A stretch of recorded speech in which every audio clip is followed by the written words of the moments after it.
আসসালামু আলাইকুম। ওয়ালাইকুম সালাম। আল্লাহর বন্দিকে তো মোটামুটি পাঁচ ওয়াক্ত পড়েন না? আলহামদুলিল্লাহ। আমার একটা কথা জানেন, এই যে আসলে আমরা ইবাদত করি কিন্তু আমার কিছু অহংকারে আমার কলব সমস্যা। দর্শক দেখেন অহংকার কিরকম জানেন? আমি একজন মুসল্লি, আমার অহংকারটা কিরকম করে জানেন? অহংকারে মানুষকে প্রথম কিভাবে আনে? আমি যে মুসল্লি হইলাম, আল্লাহ রাসূলের যে আমার আদর্শটা ধারণ করতে হবে, এটা আমার কিন্তু স্মরণ কম থাকে, আর নাহলে শয়তানের ধোকায় পড়ি।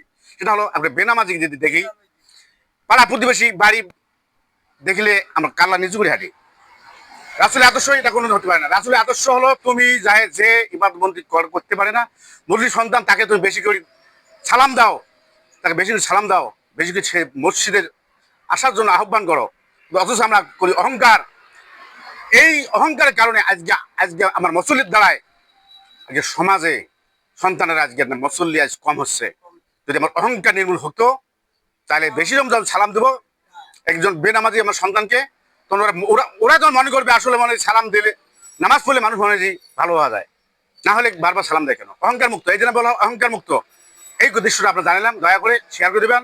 অহংকার নির্মূল করতে হবে, আকিমুস সালাত নামাজ কাম করতে হবে, অহংকার নির্মূল করতে হবে। অহংকার নির্মূল না করিলে তাহলে কোনোদিন পরিচিত রাসূলের উম্মত হতে পারিবে না।